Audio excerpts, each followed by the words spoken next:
20 MP का नाम दिया है। आपको मालूम होगा किस प्रकार से महाराष्ट्र में स्प्लिट हुआ था शिवसेना का, तो वहाँ तो एमपीज़ के नाम आए थे ना कि ये लोग अलग हो रहे हैं।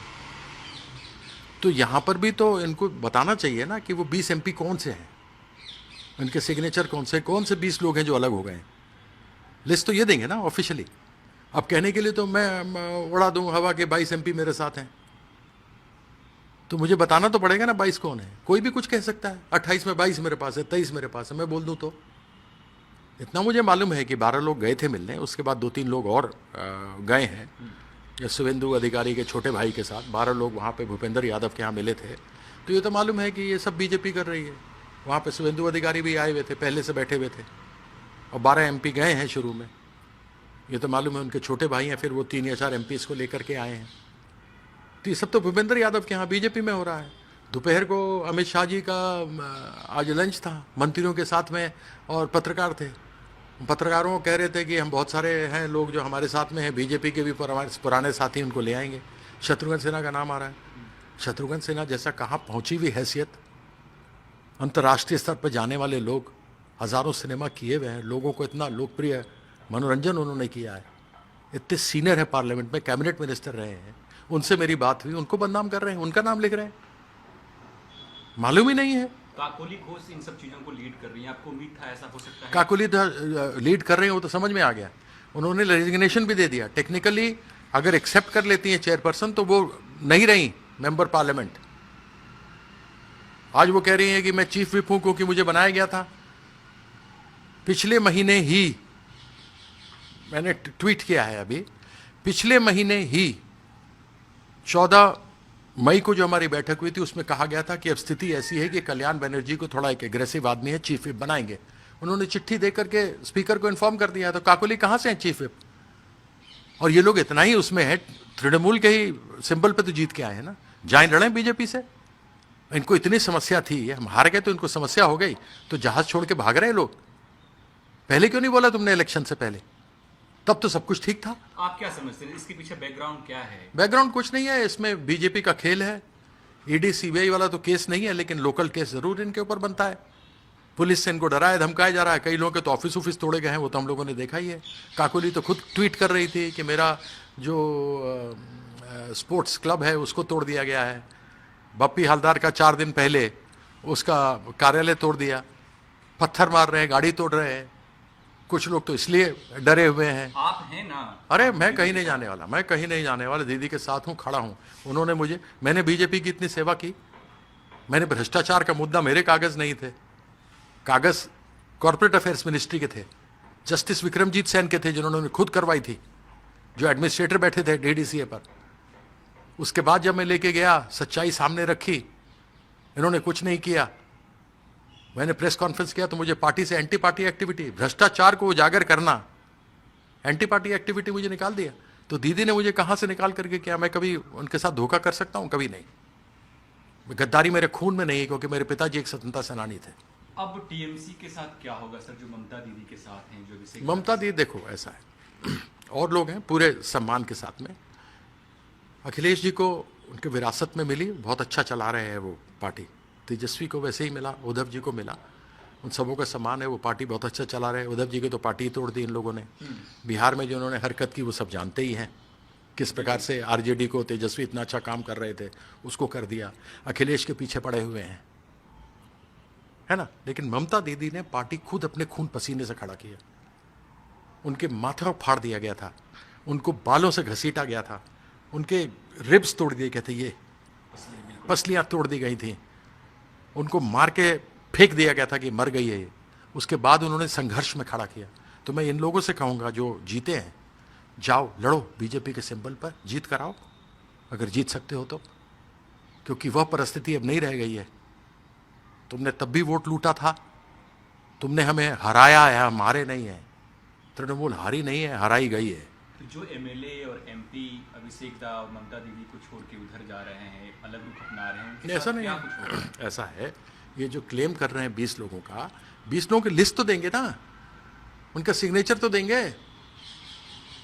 तो मैं अपने लिस्ट में 22 लोगों का नाम लिख दूं? मैं भैया लिस्ट तो दूंगा, अब इनके पूरे नहीं हो रहे हैं तो अब ये डराएंगे, धमकाएंगे, प्रलोभन देंगे, पैसा देंगे, हमेशा करेंगे, जिसमें तो पैसे की तो कोई कमी नहीं है इनके पास।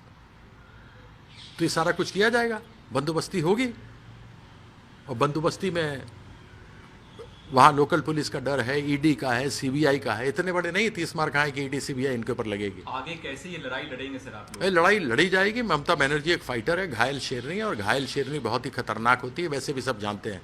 संघर्ष से निकली है, संघर्ष करेंगे, हम लोग वापस आएंगे। 20 एमपी का नाम दिया है। आपको मालूम होगा किस प्रकार से महाराष्ट्र में स्प्लिट हुआ था शिवसेना का। तो वहाँ तो एमपीज़ के नाम आए थे ना कि ये लोग अलग हो रहे हैं। तो यहाँ पर भी तो इनको बताना चाहिए ना कि वो 20 एमपी कौन से हैं, उनके सिग्नेचर कौन से 20 लोग हैं जो अलग हो गए हैं। लिस्ट तो ये देंगे ना ऑफिशियली।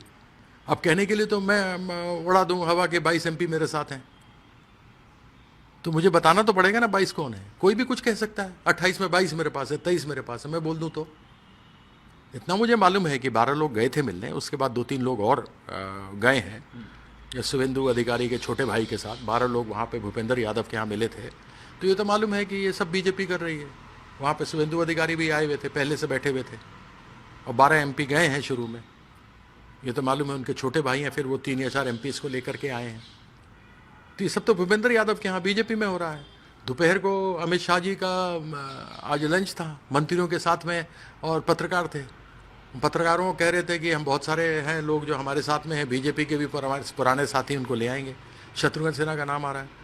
शत्रुघ्न सिन्हा जैसा कहाँ पहुँची हुई हैसियत, अंतर्राष्ट्रीय स्तर पर जाने वाले लोग, हज़ारों सिनेमा किए हुए हैं, लोगों को इतना लोकप्रिय मनोरंजन उन्होंने किया है, इतने सीनियर है, पार्लियामेंट में कैबिनेट मिनिस्टर रहे हैं।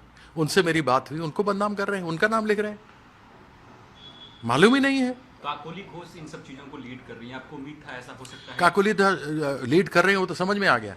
उन्होंने रेजिग्नेशन भी दे दिया। टेक्निकली अगर एक्सेप्ट कर लेती हैं चेयरपर्सन तो वो नहीं रही मेंबर पार्लियामेंट। आज वो कह रही हैं कि मैं चीफ विप हूं क्योंकि मुझे बनाया गया था।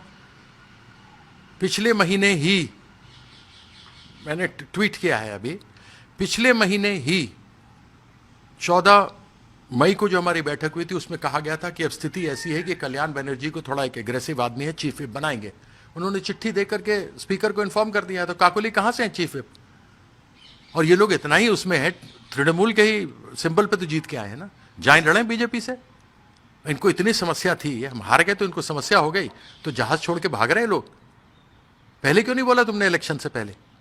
तब तो सब कुछ ठीक था। आप क्या समझते हैं इसके पीछे बैकग्राउंड क्या है? बैकग्राउंड कुछ नहीं है, इसमें बीजेपी का खेल है। ईडी सीबीआई वाला तो केस नहीं है, लेकिन लोकल केस जरूर इनके ऊपर बनता है। पुलिस से इनको डराया धमकाया जा रहा है। कई लोगों के तो ऑफिस तोड़े गए हैं, वो तो हम लोगों ने देखा ही है। काकोली तो खुद ट्वीट कर रही थी कि मेरा जो स्पोर्ट्स क्लब है उसको तोड़ दिया गया है। बप्पी हलदार का 4 दिन पहले उसका कार्यालय तोड़ दिया, पत्थर मार रहे हैं, गाड़ी तोड़ रहे हैं। कुछ लोग तो इसलिए डरे हुए हैं। आप हैं ना? अरे मैं कहीं नहीं जाने वाला, मैं कहीं नहीं जाने वाला। दीदी के साथ हूँ, खड़ा हूँ। उन्होंने मैंने बीजेपी की इतनी सेवा की। मैंने भ्रष्टाचार का मुद्दा, मेरे कागज नहीं थे, कागज कॉर्पोरेट अफेयर्स मिनिस्ट्री के थे, जस्टिस विक्रमजीत सेन के थे, जिन्होंने खुद करवाई थी, जो एडमिनिस्ट्रेटर बैठे थे डीडीसीए पर। उसके बाद जब मैं लेके गया, सच्चाई सामने रखी, इन्होंने कुछ नहीं किया। मैंने प्रेस कॉन्फ्रेंस किया तो मुझे पार्टी से एंटी पार्टी एक्टिविटी, भ्रष्टाचार को उजागर करना, एंटी पार्टी एक्टिविटी मुझे निकाल दिया।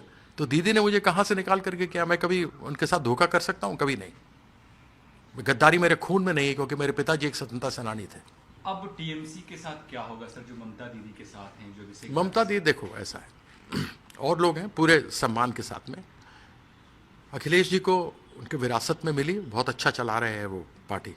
तेजस्वी को वैसे ही मिला, उद्धव जी को मिला, उन सबों का सम्मान है, वो पार्टी बहुत अच्छा चला रहे हैं। उद्धव जी की तो पार्टी ही तोड़ दी इन लोगों ने। बिहार में जो उन्होंने हरकत की वो सब जानते ही हैं, किस प्रकार से आरजेडी को तेजस्वी इतना अच्छा काम कर रहे थे उसको कर दिया। अखिलेश के पीछे पड़े हुए हैं, है ना। लेकिन ममता दीदी ने पार्टी खुद अपने खून पसीने से खड़ा किया। उनके माथा फाड़ दिया गया था, उनको बालों से घसीटा गया था, उनके रिब्स तोड़ दिए गए थे, ये पसलियाँ तोड़ दी गई थी, उनको मार के फेंक दिया गया था कि मर गई है ये। उसके बाद उन्होंने संघर्ष में खड़ा किया। तो मैं इन लोगों से कहूँगा जो जीते हैं, जाओ लड़ो बीजेपी के सिंबल पर, जीत कराओ अगर जीत सकते हो तो, क्योंकि वह परिस्थिति अब नहीं रह गई है तुमने तब भी वोट लूटा था, तुमने हमें हराया है, हम हारे नहीं हैं। तृणमूल हारी नहीं है, हराई गई है। तो जो एमएलए और एमपी अभिषेक दा और ममता दीदी को छोड़ के उधर जा रहे हैं, अलग रुख अपना रहे हैं, उनके नहीं, ऐसा साथ नहीं क्या कुछ होगा? है। ऐसा है, ये जो क्लेम कर रहे हैं 20 लोगों का, 20 लोगों की लिस्ट तो देंगे ना, उनका सिग्नेचर तो देंगे। तो मैं अपने लिस्ट में 22 लोगों का नाम लिख दूं, मैं भैया लिस्ट तो दूंगा। अब इनके पूरे नहीं हो रहे हैं तो अब ये डराएंगे, धमकाएंगे, प्रलोभन देंगे, पैसा देंगे, हमेशा करेंगे, जिसमें तो पैसे की तो कोई कमी नहीं है इनके पास। तो ये सारा कुछ किया जाएगा, बंदोबस्ती होगी, और बंदोबस्ती में वहाँ लोकल पुलिस का डर है, ईडी का है, सीबीआई का है। इतने बड़े नहीं 30 मार कहाँ है कि ईडी सीबीआई इनके ऊपर लगेगी। आगे कैसे ये लड़ाई लड़ेंगे सर आप लोग? लड़ाई लड़ी जाएगी। ममता बनर्जी एक फाइटर है, घायल शेरनी है, और घायल शेरनी बहुत ही खतरनाक होती है, वैसे भी सब जानते हैं। संघर्ष से निकलिए, संघर्ष करेंगे हम लोग, वापस आएंगे।